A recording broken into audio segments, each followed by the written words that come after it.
Hi guys, welcome back Prashanti daily vlog. కొత్తగా ఎవరైనా నా ఛానల్ చూస్తున్నట్లయితే లైక్ చేసి సబ్స్క్రైబ్ చేసుకోండి. అసలే ఈరోజు శ్రావణ మాసంలో మొదటి వారం కదా, అందుకని చెప్పి పొద్దున్నే నిద్ర లేచి ఇంట్లో పనులన్నీ చేసేసుకుని వాకిట్లో శుక్రవారం ముగ్గులు అయితే పెట్టేశాను. మా హనీ అయితే నాకంటే ముందుగానే నిద్ర లేచిద్ది డైలీ. ఇంకా ఈరోజు తను ఏం చేస్తుందంటే పూజ సామాను అన్నీ శుభ్రం చేసి అమ్మవారి ఫోటోలకి బొట్లు పెట్టేసింది. ఇక నేనైతే ఇల్లంతా క్లీన్ చేసేటప్పుడు కొంచెం ఉప్పు వేసుకుని ఇల్లంతా తుడుచుకొచ్చేసాను. ఇంకా స్కూల్ టైం అయితే అయింది, ఇంకా స్కూల్కి పంపించేసాను పిల్లల్ని. ఇక నేను ఫ్రెష్ అప్ అవుదాం అని చెప్పి శారీ వేసుకోవాలా డ్రెస్ వేసుకోవాలని కొద్దిసేపు ఆలోచించేసాను. సరే ఈరోజు శుక్రవారం కదా అని చెప్పి ఒకసారి తీసాను, అది నచ్చలేదు. మళ్ళీ ఇంకొకసారి తీసాను, దానికేమో బ్లౌజ్ సెట్ అవ్వలేదు. అట్లానే ఇంకొకసారి తీసాను. అదేంటో కానీ మా ఆడవాళ్ళు ఇన్ని శారీలు ఉంటే ఏ శారీ కట్టుకోవాలో కూడా అర్థం కాదు. నేనే ఇలా చేస్తానో అందరూ కూడా ఇట్లానే ఉంటారో తెలీదు. మీకైనా తెలిస్తే కామెంట్ చేయండి. మొత్తానికి ఒక శారీ అయితే తీసుకున్నాను.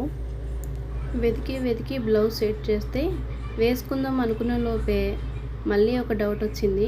ఈలోపు మైండ్ చేంజ్. మళ్ళీ మా ఆయన వచ్చేసరికి వంట చేసి పెట్టాలి, మరి కంఫర్ట్గా ఉండాలి కదా, అందుకని చెప్పి ఇదే వేసుకున్నాను.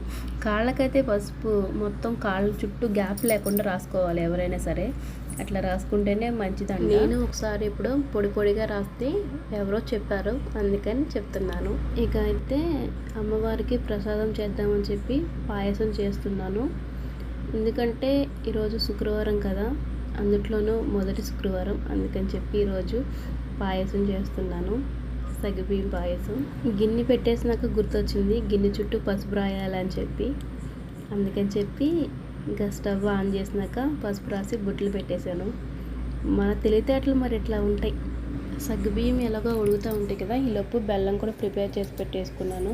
సేమ్యాలు అయితే లైట్గా ఫ్రై చేసుకుని ఇంకా సగ్గుబియ్యంలో కలిపేసుకోవాలి.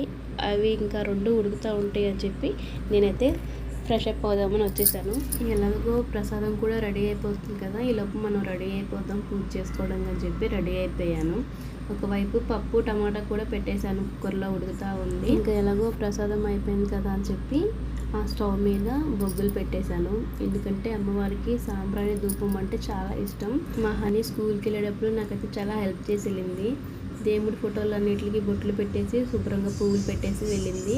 నాకైతే పూజ చేసుకోవడానికి చాలా సింపుల్గా అనిపించింది. ప్రతి శుక్రవారం ఇల్లంతా ఇలా సాంబ్రాణితో ధూపం వేసుకుంటే చాలా మంచిదంట. నేనైతే ఇల్లంతా సాంబ్రాణి ధూపం అయితే వేసాను. ఇంట్లో ఇలా ధూపం వేసుకోవడం వల్ల మనసు అయితే చాలా ప్రశాంతంగా ఉంటుంది. నా వీడియో మీకు కనుక నచ్చినట్టయితే లైక్ చేసి సబ్స్క్రైబ్ చేయడం మటుకు మర్చిపోవద్దు. మరిన్ని వీడియోలతో మీ ముందుకు వచ్చేస్తాను. Prashanti daily vlogs. Bye bye.